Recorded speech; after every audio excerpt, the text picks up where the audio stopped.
श्री कृष्णा श्री कृष्णा श्री कृष्णा श्री कृष्णा।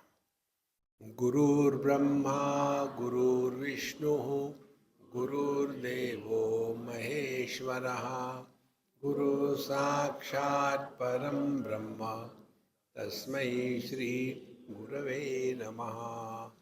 तस्मै श्री गुरवे नमः।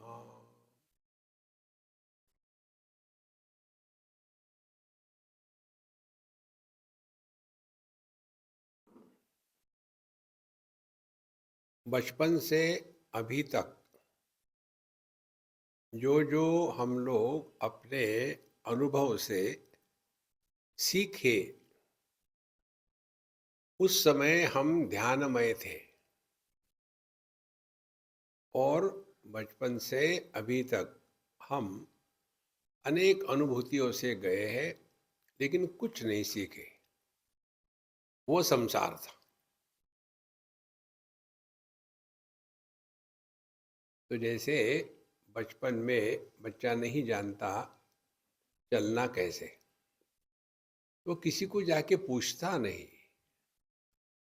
कि मम्मी जब आप छोटी थी तो उस समय आपने चलना कैसे सीखा। किसी को पूछता नहीं। वो अपनी ही अनुभूति से और ऑब्जर्वेशन से सीखता है। वो देखता है कि लोग यहाँ से वहाँ फटाफट जाते हैं, मैं यही पड़ा हूँ, क्या कारण है। फिर देखता है कि ये लोग तो पैरों से चल रहे हैं, पैर हिलते हैं तो आदमी मुंह होता है। हाँ, समझ में आ गया। उसने पहले देखा, समझा और फिर पैर हिलाना शुरू किया। लेकिन उसकी गलती ये थी कि वह पीठ पर लेट करके हवा में फैल पैर हिलाता था और चल नहीं रहा था। फिर उसने चिंतन किया कि ये कैसे हो रहा है, वो तो चल रहे, मैं क्यों नहीं चल रहा हूँ। फिर अनेक बार प्रयत्न करने के पश्चात फिर वो उल्टा हो जाता है, पेट के बल पर आए और फिर पेट से सांप के जैसा आगे आगे घिसकने लग जाता है। उसमें भी मजा नहीं। फिर घुटनों पर आता है और ये हर एक अभ्यास वो कर रहा है। He doesn't give up. फिर वो किसी दीवार को हाथ लगा के खड़ा हो जाता है और फिर उसको कितनी खुशी होती है, अब तो मैं खड़ा हो गया हूँ। फिर भी अभी दीवार को छोड़ना नहीं, तो दीवार के साथ लगा करके धीरे धीरे कदम डालना शुरू करता है। अब मुझे समझ में आ रहा है ये लोग चलते कैसे हैं। उसने किसी को पूछा नहीं। हर एक स्टेप पर उसने अपने अनुभूतियों से सीखा है और फिर एक दिन उसको लगता है कि हाँ, अब तो मैं चल सकता हूँ अपने आप। अब तो मेरा मेडिटेशन हो गया, मैं मेडिटेशन कर सकता हूँ, 1 घंटा बैठ सकता हूँ।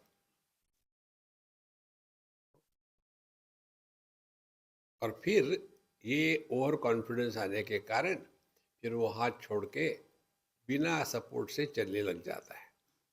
तो पहला ही स्टेप डाला, नीचे गिर गया। उस समय यदि वो बालक ये सोचे कि यार ये संभव नहीं है, हम नहीं चल सकते, और पहले ही स्टेप से गिरने के बाद यदि उसने अपने अनुभूतियों से सीखना ये बंद कर दिया, तो जिंदगी भर वो कभी नहीं चल पाएगा। इसी प्रकार से हमको नित्य निरंतर अपने जीवन में अनुभव करने हैं, और अनुभव करने हैं एक्सपेरिमेंट से। कोई एक्सपेरिमेंट सक्सेसफुल हो गए, कोई फेलियर हो गए। जब हम अपने असफलता से सीखना प्रारंभ करते हैं, उसी को सफलता कहते हैं। There is no failure in life if we learn from our failures. समस्या यही है कि हम अपने अनुभव से सीखते हैं। तो जैसे आप जो भी करते हो, एक दो अनुभव आपको बताते हैं उससे कैसे सीखना है। हमारा मन जो है वो बड़े जल्दी से किसी भी काम में एडिक्ट हो जाता है, उसी को रिपीट करना चाहता है। देखो, जैसे आप यहाँ आकर के बैठते हैं, आपने ये किया, लेकिन आपने ये सीखा नहीं। क्या आप आकर के अपने ही कुर्सी पर बैठना चाहते, अपने ही स्थान पर बैठेंगे, और वहां कोई दूसरा आके बैठा होगे डिस्टर्ब। कितनी सिंपल बात है। तो ये मन को आदत डालने का जो स्वभाव है, इससे हमको सीखना है। तो इसीलिए जीवन में डिसिप्लिन आवश्यक है। बिना डिसिप्लिन के आप कुछ नहीं कर सकते जीवन। तो डिसिप्लिन शुरू होती है हम जब नींद से जगते हैं तब से।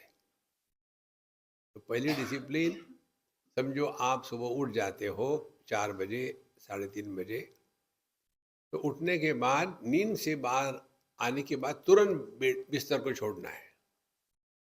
डिसिप्लिन 2-3 दिन आप करो जबरदस्ती से, अपने आप हो जाता है। उसी प्रकार से फिर अपना मॉर्निंग का सब खत्म कर लिया, फिर बैठ करके भगवान का नाम जप लेना है, जप करना है। तो जप करते समय भी अपने ही हाथ से माला घुमावे, और अपने ही मुख से कहे, और अपने ही कानों से सुने। श्री राम जय जय राम, श्री राम जय जय राम। और देखो कितने बार आप ये भगवान का नाम ले सकते हो, और बीच में दूसरे कोई विचार नहीं आते। इधर ध्यान दो। तो पहले 1-2 बार होगा, फिर दुनिया के विचार आ जाते हैं, कुछ याद आ जाता है, फिर उसको तोड़ो। अब जरा ज़्यादा ट्राई करो। फिर पहले 3 बार ले सकते थे, फिर धीरे धीरे 5 बार, फिर 10 बार। धीरे धीरे एक बात समझ में आएगी, भगवान के नाम का जप भगवान के लिए नहीं करते, उसका प्रभाव हमारे मन पर होना चाहिए। अब हमारे मन में जब भगवान का नाम होगा, तो दुनिया अपने आप डिलीट हो जाएगी।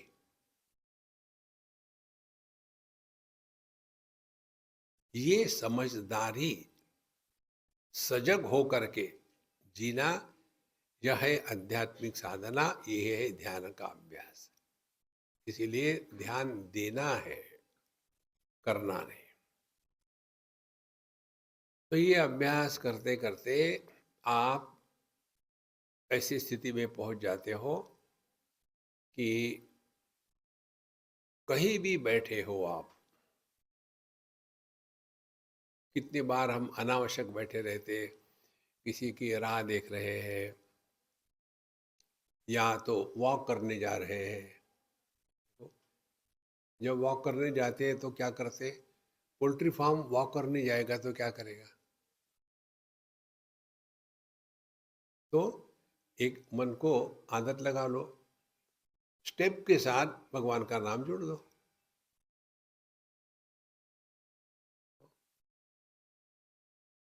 धीरे धीरे अपने मन को प्रभु के नाम से सैचुरेट कर देना है। तो सुबह से शुरू किया, सुबह उठे, फिर जब ब्रश करेंगे, जैसे हाथ में ब्रश आया, भगवान का नाम लेना शुरू करो। जो भी लेते हो, श्री राम, श्री कृष्ण, जय श्री कृष्ण, श्री कृष्ण शरणम मम, हरि ओम, जो भी लेना है। जैसे हाथ में ब्रश लिया, टूथपेस्ट लिया, नाम शुरू हो गया। और जब तक के ब्रश चलता है तब तक के भगवान का नाम लेते रहो। समझो आप 5 मिनट करते हो ब्रश, तो 5 मिनट भगवान के नाम पर लग गए। समझो आप दिन में 2 बार करते हो, सुबह में और शाम को सोने के पहले, तो 10 मिनट लग गए।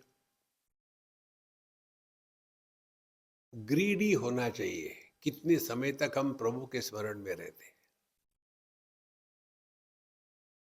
और जो कार्य करने में हमको मन को लगाने की आवश्यकता नहीं, उस कार्य को करते समय भगवान के नाम में लगा दो। जैसे आपको ऊपर चढ़ना नीचे उतरना है स्टेप से, तो जैसे चढ़ना है तो भगवान के नाम से हरिओम हरिओम हरिओम हरिओम हरिओम।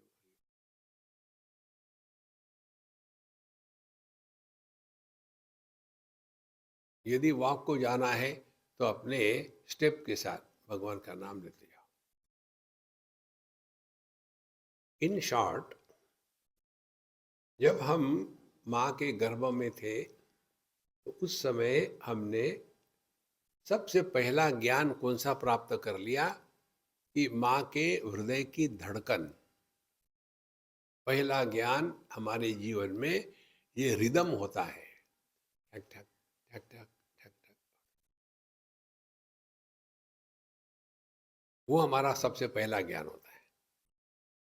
और इसीलिए ये ज्ञान माताओं को मालूम है, लेकिन मालूम है ये मालूम नहीं। तो करती क्या है, जब बच्चा रोता है तो गोद में लेंगी और जोर से अपने भयानक आवाज में हैं। बच्चा कहता है मैं चुप रहूंगा, तुम चुप रहो। वहां क्या हो रहा था, रिदम निर्माण हो रहा था, रिदम। तो जीवन में रिदम के साथ रहना सीखो। जहां भी रिदम है, चल रहे तो रिदम है, ऊपर चढ़ रहे नीचे उतर हो रहे रिदम है, देखो। और इसी रिदम को लेकर के माला का विधान कहा है। तो हाथ में माला आई, अपने तरफ खींचा और उसी से उंगली और माला का घूमना, मुंह से कहना और मन उसमें लगना। देखो, पूरा हमारा सिस्टम रिदमिक हो जाता है। हाथ में रिदम आ गया, वाणी में रिदम आ गया, श्री राम जय राम जय जय राम, श्री राम जय राम जय जय राम।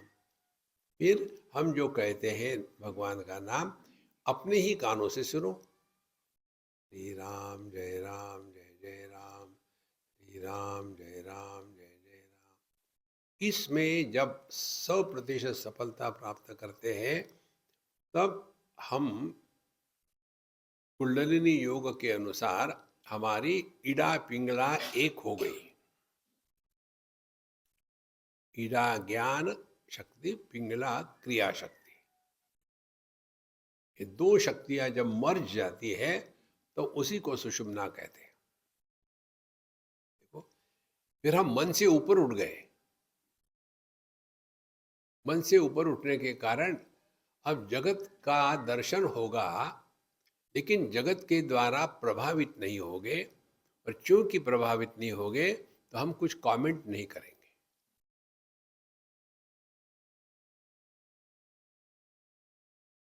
देखो महाराज, ये सब चीजें जानना आवश्यक है। जो भी कार्य आप मैकेनिकली करोगे उसका जीवन में उपयोग नहीं होता।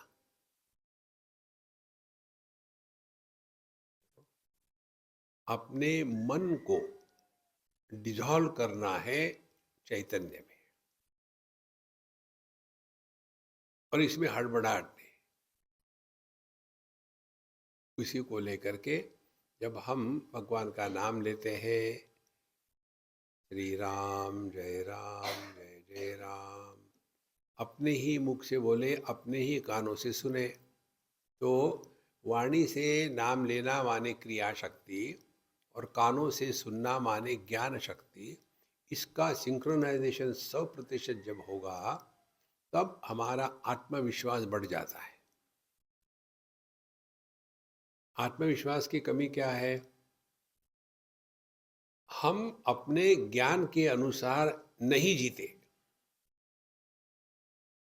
इसीलिए आत्मविश्वास की कमी है। जिस व्यक्ति के जीवन में अपने ही ज्ञान का आदर नहीं होता, उस व्यक्ति के शब्दों में अर्थ प्रकट नहीं होता।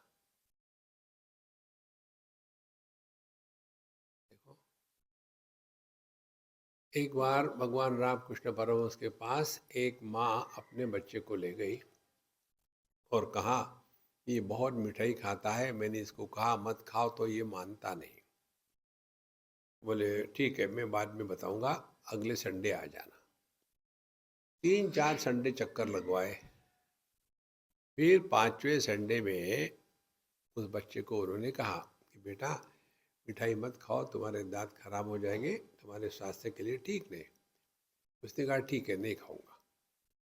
बच्चा तो चला गया, माँ पीछे रही। बोले आपको इतना ही कहना था, मुझे 4-5 बार चक्कर क्यों कटवाए? तब उन्होंने कहा, मैंने इस बच्चे को कहने के पहले कम से कम 1 हफ्ते तक मिठाई खानी बंद करनी चाहिए, तब जाकर के मुझे इस बच्चे को कहने का अधिकार है कि तुम मिठाई मत खाओ। तब जाकर के हमारे शब्दों में अर्थ प्रकट हो जाता है। हमारे बात लोग मानते क्यों नहीं? क्योंकि शब्दों में अर्थ नहीं है। अर्थहीन शब्दों को नॉइस कहते हैं। देखो, वही बात होती है ये चैंटिंग में।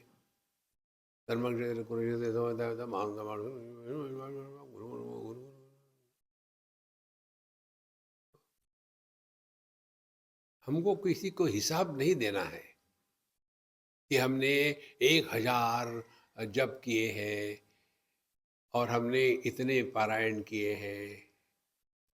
किसको हिसाब दे रहे हैं आप? भगवान तो आपकी बात सुनता नहीं, वो परेशान हो गया इन लोगों से।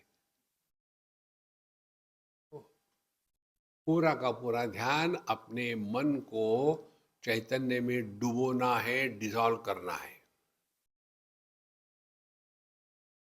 क्योंकि ये मन है, इसको ज्ञान से ही डिसॉल्व किया जा सकता है, ये क्रिया नहीं है। जैसे जैसे ये सूक्ष्मता बढ़ती है ना आपके ज्ञान की, तब आप जगत में सहज रूप से शांत रहने लगोगे।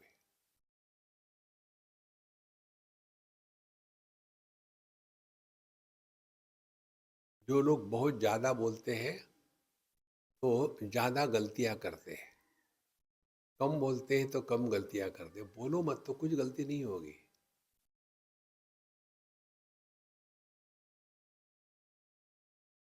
आप जितना कम बोलेंगे उससे क्या होगा? मन जो है शब्द के रूप में प्रकट होना बंद हो जाएगा। ध्यान से सुनना। तब हमारा व्यक्तिगत मन जो है वो समष्टि मन में धीरे धीरे मर्ज हो रहा है। क्योंकि ये समष्टि मन में मर्ज हो गया, इसीलिए अब इस मन की सभी मन में पहुंच है।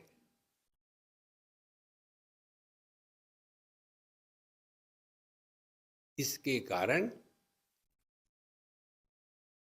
अगले आदमी के मन में क्या चल रहा है तुरंत पता चलता है। क्योंकि मन वैयक्तिक मन से मुक्त हो गया है। देखो, जैसे एक बर्तन में, मिट्टी का बर्तन, उसमें आकाश है। जब तक आकाश है तब तक के हम कहेंगे घटाकाश। लेकिन जब ये घट टूट गया तो उसमें से आकाश, घटाकाश क्या हो गया? समष्टि आकाश के साथ एक हो गया। तो क्या इस घटाकाश को समष्टि आकाश के साथ एक होने के लिए घट को तोड़ने की आवश्यकता है क्या? नहीं। वैसा ही है वो, उसका वैयक्तिक अस्तित्व नहीं है। लेकिन होता क्या है, वो घटाकाश घट को इतना महत्व देता है कि अपनी जो ओरिजिनलिटी है, महाकाश उससे अपने आप को अलग कर लेता है। तो ध्यान देना है घट के तरफ नहीं, आकाश के तरफ। हमारा घट माने हमारा देहात्म भाव। जब तक के देहात्म भाव में बैठे रहोगे, तब तक के जगत की वस्तु और व्यक्ति, उनसे आप मुक्त नहीं हो सकते। तब धीरे धीरे ये बातें समझ में आती है कि मन में जो विचार वृत्तियां आती है वो किसी एक व्यक्ति को आती है।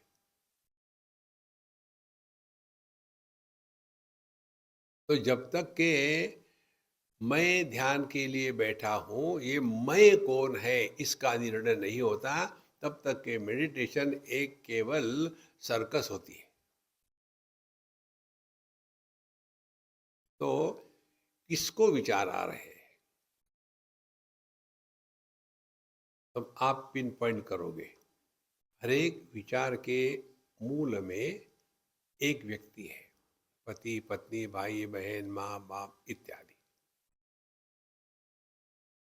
तो जब आप शांत होकर के सुबह उठे नींद से, नींद में आप कौन थे? नोबडी।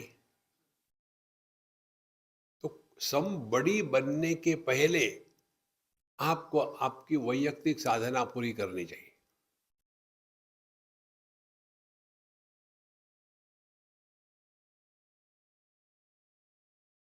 और ये कौन सा समय हो सकता है? जब घर के सब लोग भी नोबडी है, माने सो रहे हैं। उस समय आप जल्दी उठ जाओ। सुबह उठे 3:30-4 बजे, नहाने धोने की कोई आवश्यकता नहीं, मिनिमम जो है करके शांत होके बैठ लो। पहले 2-4 दिन जबरदस्ती करनी पड़ेगी, फिर मन को तुरंत आदत लग जाती है, फिर आपको बिना घड़ी के बिना घंटी के आप उठ जाओगे। और ये अभ्यास करते करते आप देखेंगे, when you start your day in an inspired mode, you live your day through inspired way. हम शुरू करते, अरे बाप रे, कितना बजा है? 9 बजा, ठीक है मैं 10 बजे उठूंगा।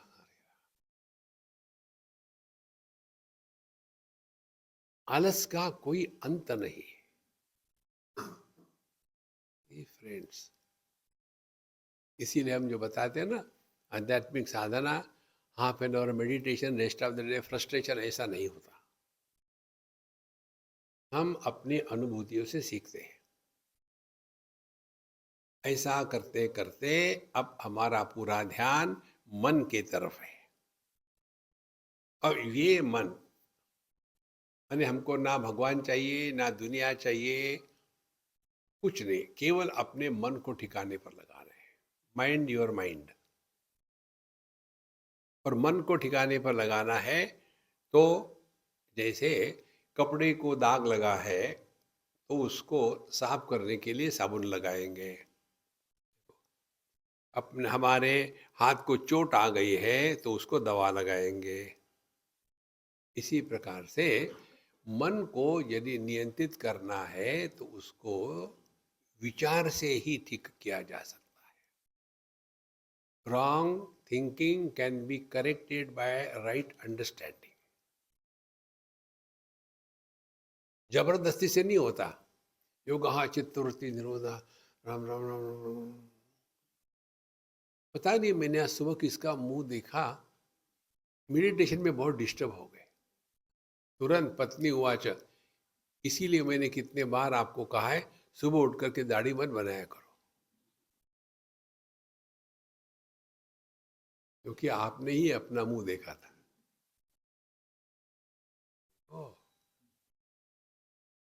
Begin your day in an inspired mode. और इंस्पिरेशन आता है जब आप लक्ष्य के प्रति समर्पित होते हो। लक्ष्य के प्रति समर्पित होने के लिए वैराग्य की आवश्यकता है। एक एक चीज हम आपको बता रहे हैं, ये हमको जीवन में उतारनी है। Meditation is not half an our की पनिशमेंट। जैसे बच्चों को पनिशमेंट देनी होती है ना, चलो मुर्गा बन करके खड़े रहो, तो बेचारा कान पकड़ते। उसी प्रकार से गुरु महाराज पनिशमेंट दे, मेडिटेशन करो हाफ एन आवर। परेशान हो गया सफिशिएंट। अब मानोगे मेरी बात? हाँ गुरुदेव, कुछ भी करो, मेडिटेशन मत करो। ये मेडिटेशन में लोग जितने दुखी होते हैं ना, उतने खुल्लम खुल्ला दुखी नहीं होते, क्योंकि वो एबनॉर्मल कर रहे हो। ऐसा नहीं होता मेडिटेशन। समझदारी से जीना है। तो इसीलिए spiritual life is a full time pre occupation, not a part time profession. नहीं तो सुबह में आधे घंटे मेडिटेशन करते तब हम स्पिरिचुअल है, उसके बाद स्पिरिटेड है नहीं। तो ये बात यदि समझ में आ गई, तब हम और डीप जाएंगे। जितना हमारा मन शांत रहने लग जाता है, उतनी हमारे दृष्टि में परिवर्तन आने लग जाता है। देखो, परिवर्तन क्या है? अपने जीवन के हर एक अनुभूति से हम सीखने लग जाते हैं। जिस दिन आपकी सीखने की क्षमता और इच्छा समाप्त हो जाएगी, समझ लेना आप बूढ़े हो गए हो। बूढ़ापे का लक्षण क्या है? दादाजी, आप ये लैपटॉप सीख लो ना। अरे यार, मैं क्या करूंगा सीख करके, अब फिर मरो। देखो, सीखना कभी बंद मत करना। लर्न समथिंग और the other, that is meditation. सीखता कौन है? बालक। हम सब में एक बालक है। उस बालक को मारो मत, सीखो कुछ ना कुछ।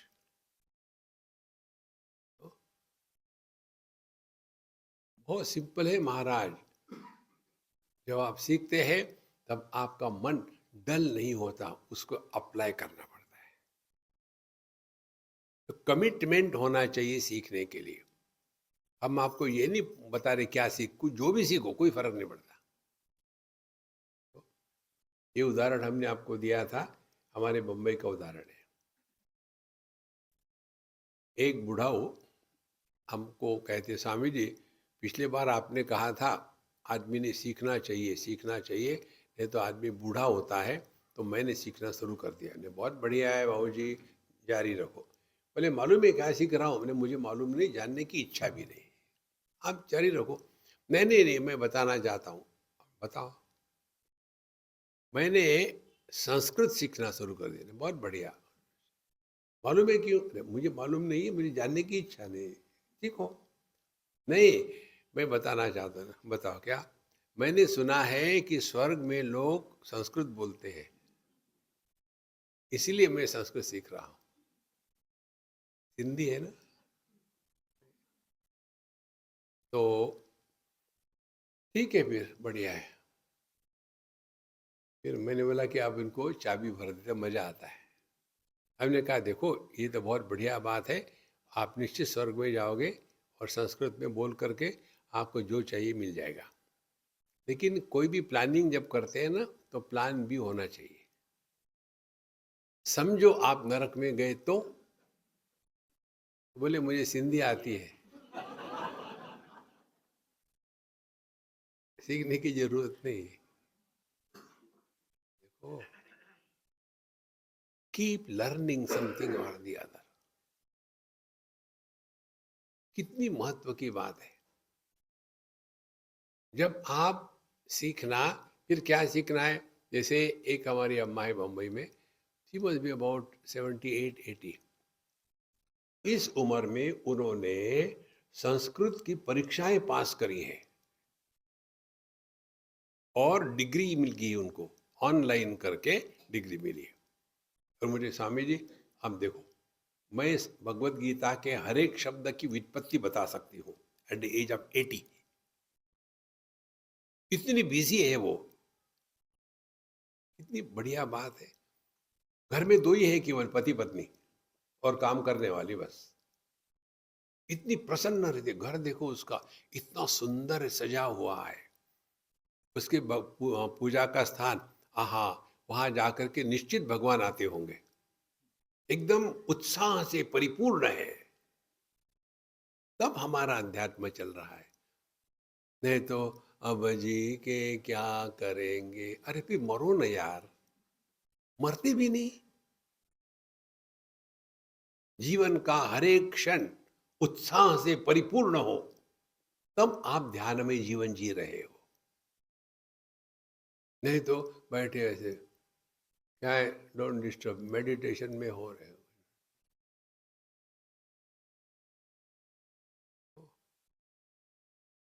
कई बार ये लोग कहते हैं ना कि देखो बच्चों को सब सिखाना चाहिए, बच्चे सब ठीक ठाक है, हमको बुढ़ाओं को सिखाना है। बच्चों के सामने there is something to look forward. उनको अपने जीवन की समस्या है, पढ़ना है, लिखना है, they have something to look forward.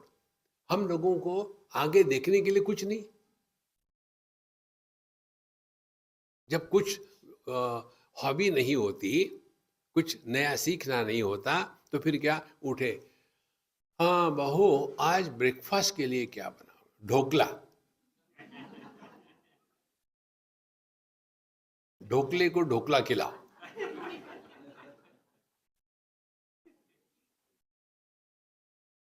जीवन में खाने को छोड़कर और बहुत सारी चीजें हैं। एक दूसरा उदाहरण आपको बताते हैं। ये करना, इसको कहते हैं लिविंग इन मेडिटेशन। एक फैमिली है जयपुर में, और उनके बच्चे सब चले गए, एक्सपोर्ट हो गए। और ये दोनों वयस्क है, शी मस्ट बी अबाउट 80 और सो, और ठीक से चल भी नहीं सकती, शरीर स्थूल है। लेकिन उनको बोनसाई प्लांट्स का शौक है। तो उन्होंने यूनिवर्सिटी में जा कर के, जयपुर यूनिवर्सिटी में जा कर के बोनसाई प्लांटेशन के बारे में 1 साल 2 साल का कोर्स किया, और अपने घर के ऊपर में उन्होंने बोनसाई प्लांट्स का बगीचा बनाया। स्वयं कुछ नहीं कर सकती, शरीर भारी है, लेकिन फिर एक माली को लगा लिया, और ये ऐसा करो, वो करो, ये करो, ऐसा करो, करवाती है। और हर साल एक अपने इन चीजों का एग्जीबिशन करती है। इतनी बिजी है वो कि उसको मरने की फुर्सत नहीं। हर बार नए नए एक्सपेरिमेंट्स करती है। मैं जब जाता हूँ तो अम्मा नया क्या है, चलो मैं दिखा दूँ। एकदम छोटे बच्चों को होता है ना, कुछ दिखा, तुम्हारा खिलौना, आओ दिखा। इस प्रकार से उस उम्र में वो फुल ऑफ लाइफ। ये जीवन होता है। देखो संतो, अगले व्यक्ति को हमसे प्रेरणा मिलनी चाहिए। ये तब होगी जब हम इंस्पायर्ड है। Inspiration comes from with in. दूसरे से जो लेते हैं वो मोटिवेशन है। Inspiration is expression of the divinity, inspired. ये सब का सब कहाँ हो रहा है, मन पर हो रहा है। इसीलिए मेडिटेशन का अर्थ आधे घंटे की पनिशमेंट नहीं है। हमको पूरे दिन में सजग होकर के रहना है। और ऐसा व्यक्ति हमेशा प्रसन्न रहेगा, कंप्लेन नहीं करेगा, एक्साइटेड नहीं होगा। कई बार हम लोग इंस्पिरेशन को एक्साइटमेंट के साथ जोड़ लेते हैं। शांत रहो, सब ठीक हो जाएगा।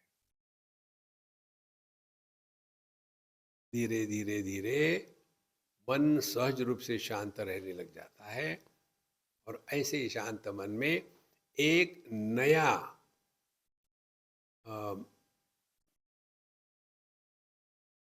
अध्याय शुरू हो जाता है। कौन सा अध्याय? जगत के हर एक अनुभूति से हम सीखना शुरू करते हैं। फिर हम किसी को प्रश्न पूछेंगे नहीं, सीखेंगे। एक दो उदाहरण आपको देते हैं, ये हमने अन्य सत्संगों में दिए हैं।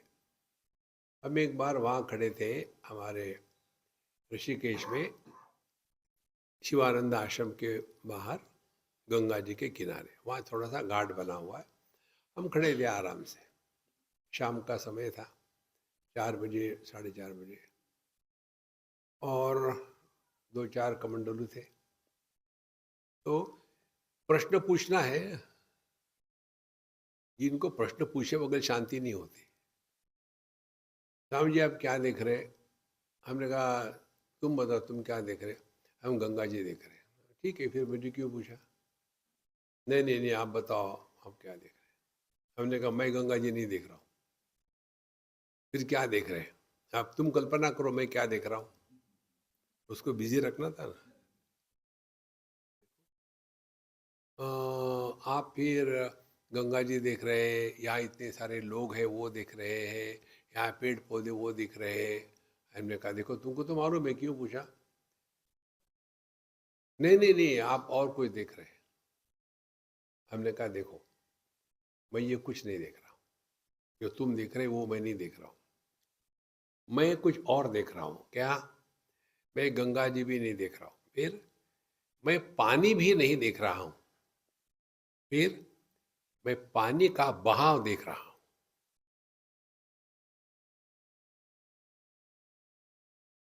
है ना फर्क?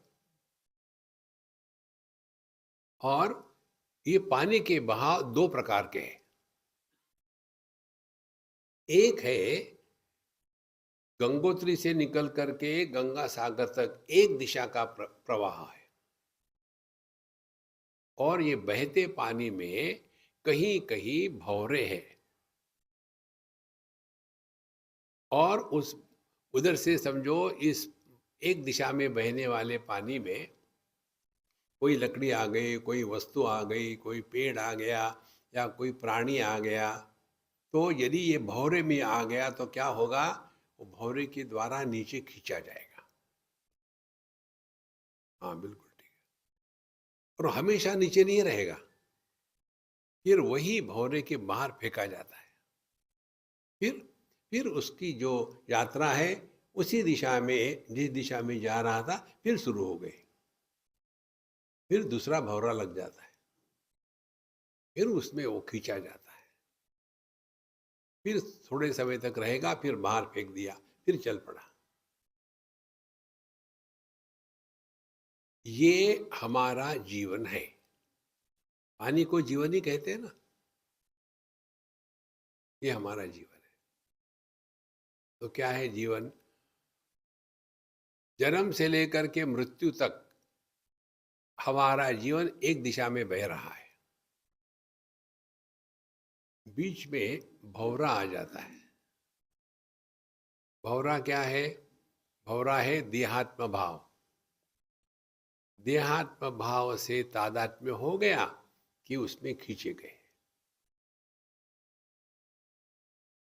भंवरे में पानी की गति कैसी होती है? Centripetal, not centrifugal, centripetal.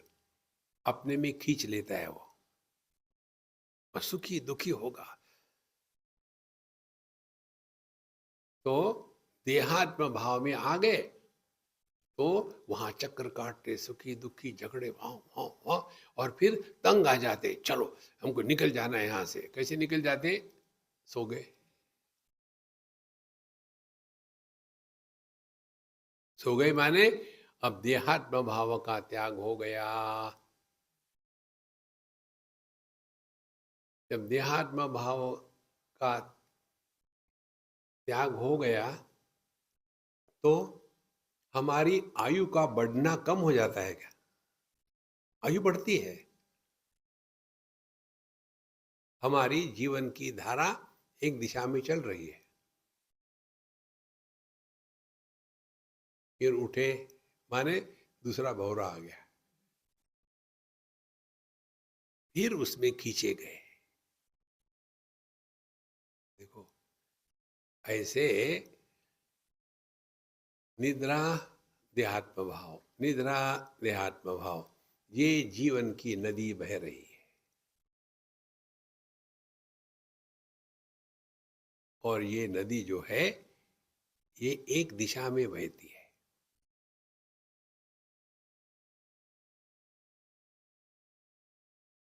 Varanasi को पवित्र क्यों माना है मालूम है? क्योंकि वाराणसी में गंगा जी की धारा अपने उगम की तरफ बढ़ती है,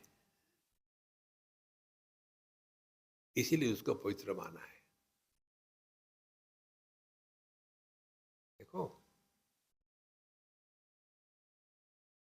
तो जब हम ऐसे जीवन की धारा में बह रहे थे, तो एक दिन वाराणसी पहुंच गए। वाराणसी क्या है? सत्संग। सत्संग में आ गए। अब जीवन की धारा अपने ही मूल की तरफ बह रही है। देखो महाराज, फिर अब हमको दुनिया से कुछ लेना देना नहीं। जगत की वस्तुओं का संग्रह और व्यक्तियों की परेशानी, इससे अपने आप को मुक्त करो। बहुत हो गया है।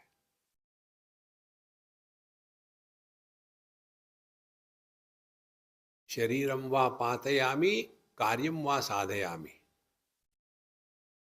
इसी देह में हमारा अंतिम जीवन है। पुनरपि जननम पुनरपि मरणम की कहानी खत्म हो गई।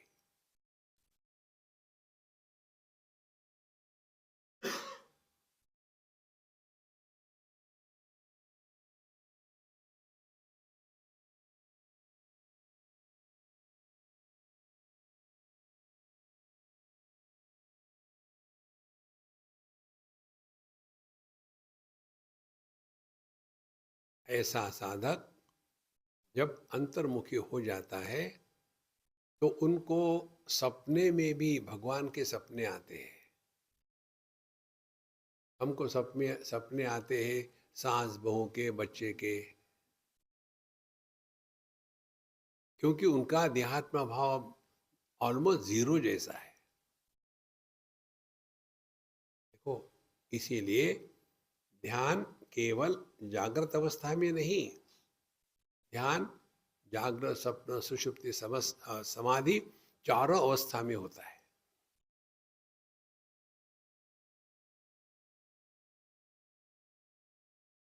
भगवान कहते गीता में, इसीलिए मत्तः स्मृति ज्ञानम अपोहनंच, मैं ही जागृत, स्वप्न, सुषुप्ति और समाधि, इन चारों का आधार हूं।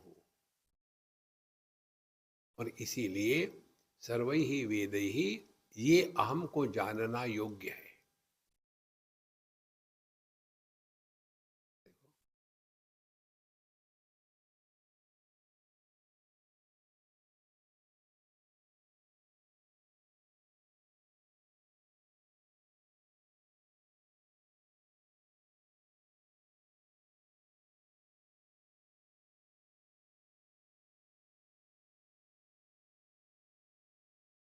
ये जो मन की स्थिति है, इसमें तीन बातें हमने बताई थी आपको। Mind is quite, alert and vigilant. Quite माने शांत है, डिप्रेस नहीं है, फ्रस्ट्रेटेड नहीं है। क्वाइट। अलर्ट, लेकिन जागरूक है। चारों तरफ क्या हो रहा है सब ज्ञान हो रहा है, क्योंकि आंखें खुली है, सहज रूप से बैठे हैं। तो विशेष करके एकदम परेशान नहीं हो रहे, रिलैक्स। और ये सब होते हुए सब अनुभव हो रहे हैं, लेकिन मन पर कोई भी संस्कार नहीं हो रहे। विजिलेंट, मन शांत है, जागरूक है, और मन पर कोई संस्कार नहीं हो रहे। माने पानी में कूदे हैं, तैर रहे हैं, लेकिन डूब नहीं रहे।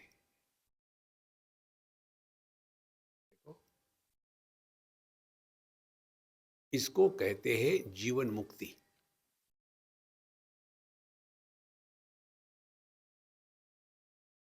यही सभी शास्त्रों के अध्ययन का तात्पर्य है।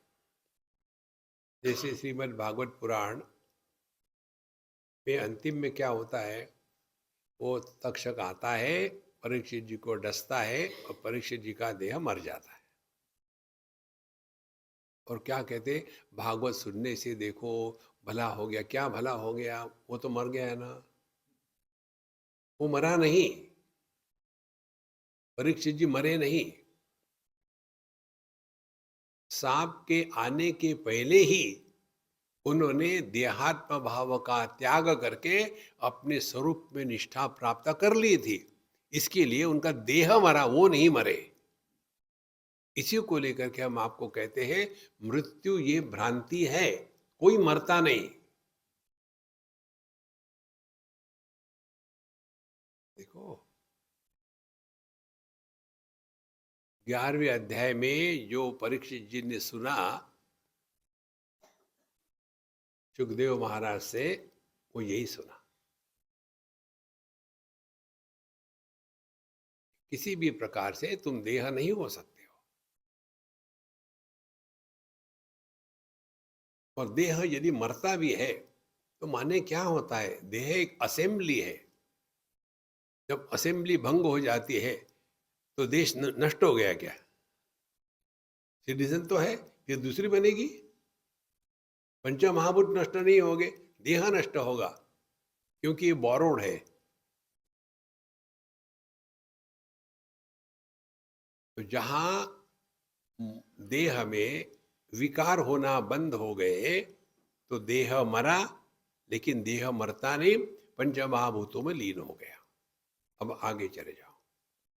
उसी प्रकार से मन जब मरता है तो मन मरता नहीं, मन चैतन्य में एक हो जाता है।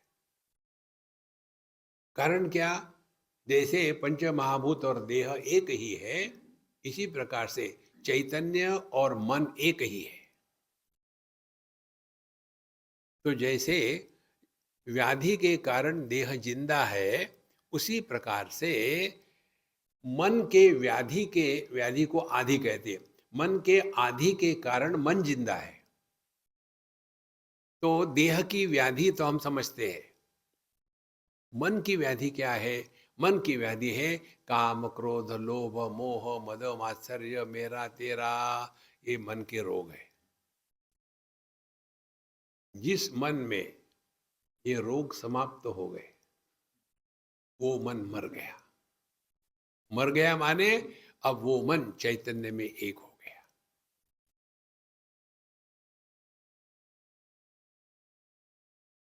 यदा सर्वे प्रमुच्यन्ते कामा यस्य वृद्धिश्रिताः अथ मर्त्यः अमृतो भवति अत्र ब्रह्म समश्नुते।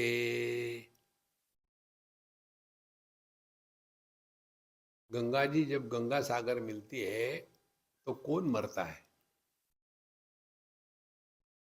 बह रही थी तब भी पानी ही थी, मिल गई तब भी पानी ही है। लेकिन बह रही थी तो गंगा जी फेमिनाइन जेंडर दौड़ रही थी। वहां जाने के बाद इसका फेमिनाइन जेंडर खत्म हो गया और सागर का मैस्कुलिन जेंडर खत्म हो गया और हाइब्रिड बन गया गंगा सागर, फेमिनाइन मैस्कुलिन। पानी सभी जेंडरों के परे है। देखो संतो, इस अनुभूति में हमको निष्ठा प्राप्त करनी है, और वो होगी समझदारी से, क्रिया से नहीं।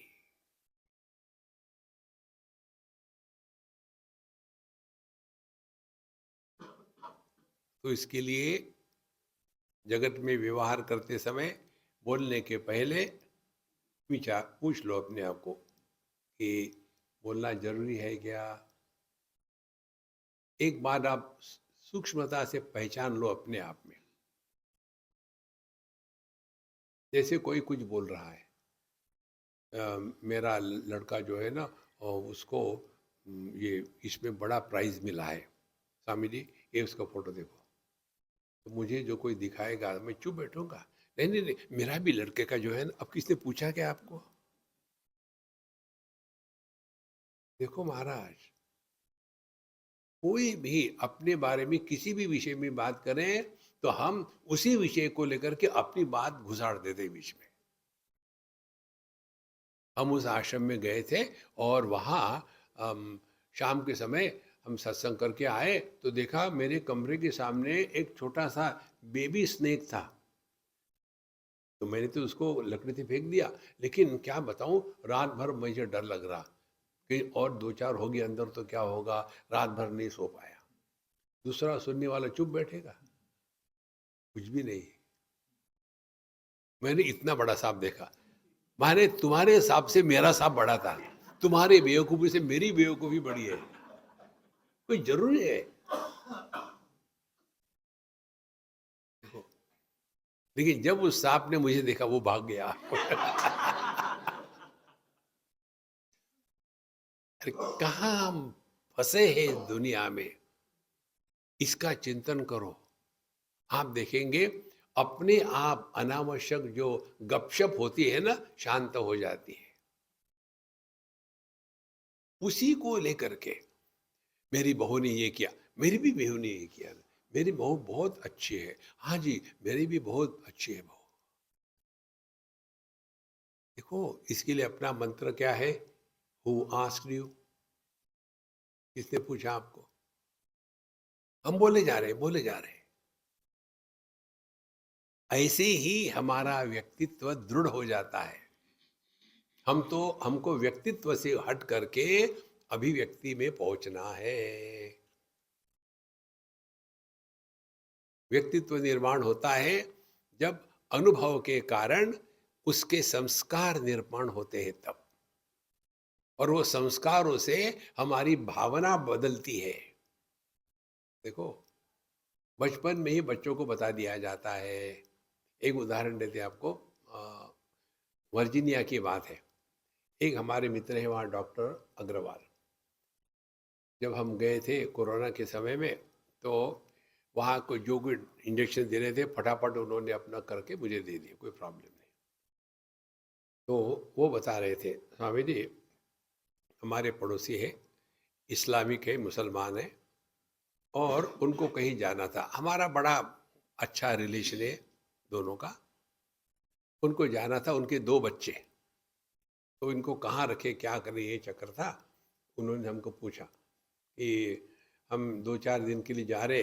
बोले ठीक है रख लो बच्चों, कोई प्रॉब्लम नहीं, हमारा घर बड़ा है, नो प्रॉब्लम। बच्चे वहाँ रहते थे, स्कूल में जाते, सब कुछ होता। उनको पूछा कि तुम्हारे मम्मी डैडी तो बाहर चले गए, तुम किसके यहाँ रहते हो? हम काफिर के यहाँ, काफिर अंकल के यहाँ रहते हैं। देखो उन बच्चों को बचपन से ये इतना ठोक ठोक के भर दिया जाता है कि दुनिया में जीने का अधिकार केवल हमको ही है, बाकी केवल मारने योग्य है, उनका दोष नहीं है। इसीलिए बचपन से ही उनमें इतना जबरदस्त हो जाता है। इसीलिए आप देखते हैं ना कितनी जगहों में अच्छे पढ़े लिखे हैं और डॉक्टर है, सब कुछ है, लेकिन वहां भी वो ये क्रूरता वो छोड़ नहीं सकते। ये बचपन के संस्कार है। बम्बई में जब वो वैक्सीनेशन चल रहा था ना, उस समय एक जो वैक्सीन करने वाली लड़की थी, नर्स थी, वो क्या करती थी, वो वैक्सीन लिया, वो सुई अंदर डाल दी, बिना दवाई डाल के निकाल के फेंक देती थी ताकि वो मरे। और उसने पता नहीं कितने के साथ किया, और एक ने वो नोटिस किया, बताया, तो पूरी की पूरी वो बकेट जो थी उसमें सब की सब दवाई ज्यों के त्यों, और इनके ऊपर लिख दिया वैक्सीनेशन हो गया। तो महाराज ये जो हमारे मन पर बचपन से बताया जाता है ना, वो हमको हटा देना है, वो साधना है। वो तभी होगा जब हमने अपनी अनुभूति से सीखना प्रारंभ किया है। देखो जैसे हम बता रहे थे, गुजरात में रहेंगे लेकिन हम महाराष्ट्रियन हैं, महाराष्ट्र में रहेंगे लेकिन हम गुजराती हैं, अमेरिका में रहेंगे लेकिन हम इंडियन हैं। उसी में पूरा जीवन बर्बाद हो जाता है। जहां है वहां 100% रहो। हमारी स्थिति एक दिल के टुकड़े हजार हुए। ये सब समझदारी से जीने से कंक्लूजन क्या होगा? पहला कंक्लूजन, लक्ष्य स्पष्ट होना चाहिए कि हमको कुछ प्राप्त नहीं करना। दूसरी बात, हमको हमारी जो वास्तविकता है, सच्चिदानंद परमात्मा, उसको प्रकट होने का मौका देना है। वो प्रकट क्यों नहीं होता? क्योंकि वो अनेक कचरे से ढका हुआ है। कौन से कचरे हैं? वो कचरे हैं पंचकोश। और इसीलिए ये पूरा का पूरा जो ध्यान का अभ्यास है, ये समझदारी का है, मैकेनिकल नहीं है।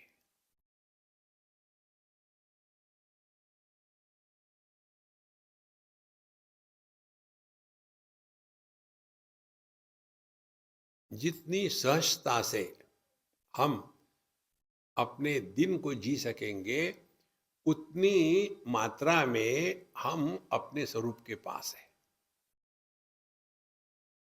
जितने ज्यादा प्रयत्न होंगे, उतने हम नॉर्मल नहीं है। पतंजलि के पास आ जाओ। पतंजलि क्या कहते हैं? प्रयत्न शैथिल्य अनंत समापत्तिभ्याम। किसके बाद ये सूत्र आता है? आसन के बाद। स्थिर सुखम आसनम, प्रयत्न शैथिल्य अनंत समापत्तिभ्याम।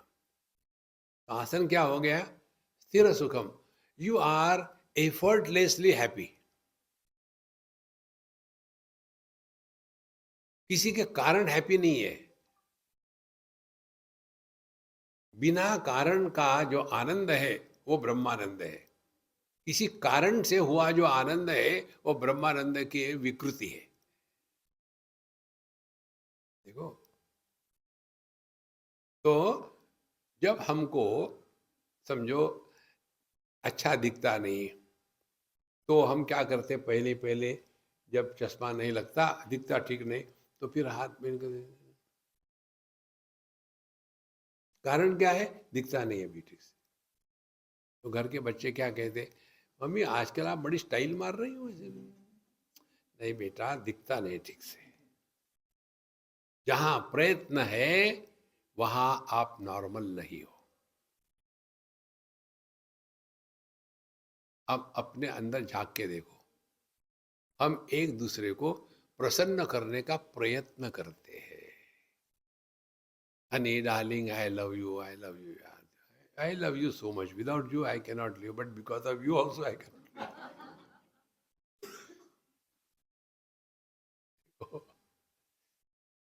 Relax relax relax. कुछ पाना नहीं है, कुछ खोना नहीं है।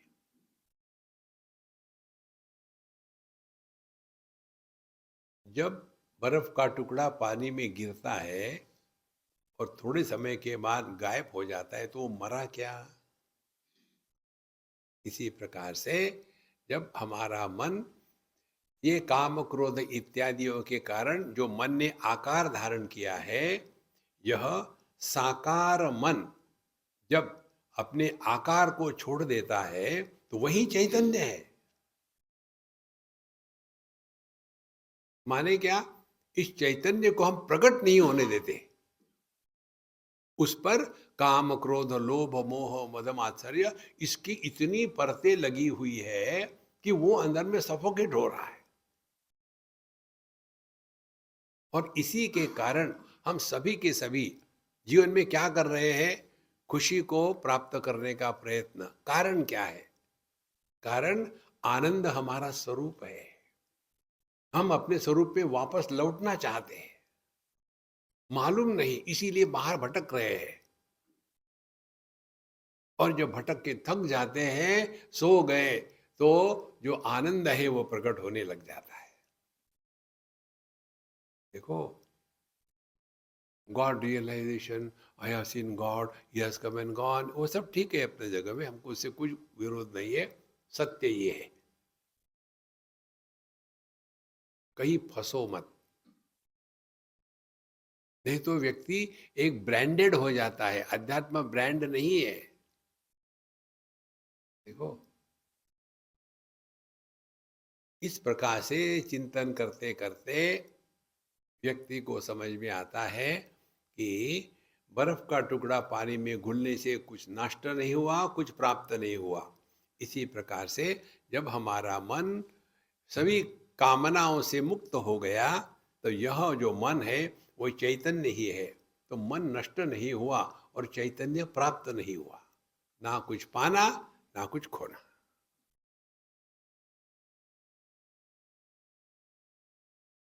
इसके बाद अच्छा स्वामी समझ में आ गया, हाँ अब क्या करें? चुल्लू में पानी भरो।